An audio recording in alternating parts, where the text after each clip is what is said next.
தற்போதைய செய்தி. ஆயுள் தண்டனை கைதி சிவக்குமார் தாக்கப்பட்ட வழக்கில் வேலூர் மத்திய சிறையில் சிபிசிஐடி அதிகாரிகள் விசாரணை நிறைவு பெற்றிருக்கிறது. அண்மை செய்தியாக தற்போதைய சூழல் குறித்து நாம் பார்த்துக் கொண்டிருக்கின்றோம். விவரங்களை வழங்குவதற்காக செய்தியாளர் ஜான்சன் இணைப்பில் இருக்கிறார். விவரம் சொல்லுங்க ஜான்சன்.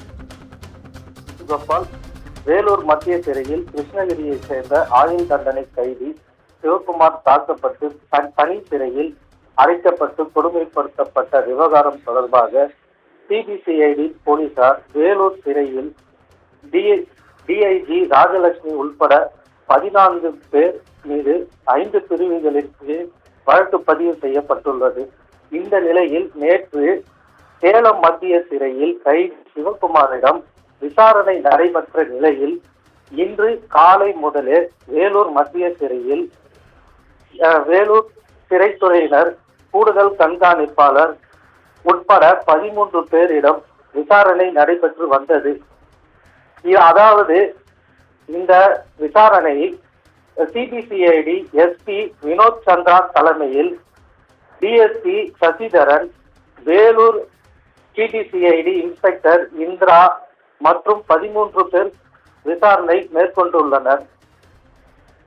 நன்னடத்தை கைதிகள் சிறை பணிக்காக வெளியே செல்லுதல், உள்ளே வருதல் தொடர்பாக பதிவேடுகளை ஆய்வு செய்தனர். கைதி சிவகுமார் வேலூர் மத்திய சிறையில் உள்ள உயர் பாதுகாப்பு சிறையில் 81 நாட்களும், தனி சிறையில் 14 நாட்களும் அடைத்து வைக்கப்பட்டு முதல் தகவல் அறிக்கையில் குறிப்பிட்டதால் அந்த சிறைகளை ஆய்வு செய்தனர். தற்பொழுது வேலூர் மத்திய சிறையில் தண்டனை கைதிகளாக 1078 பேர் உள்ளனர். இதில் சிறைத்துறையினர்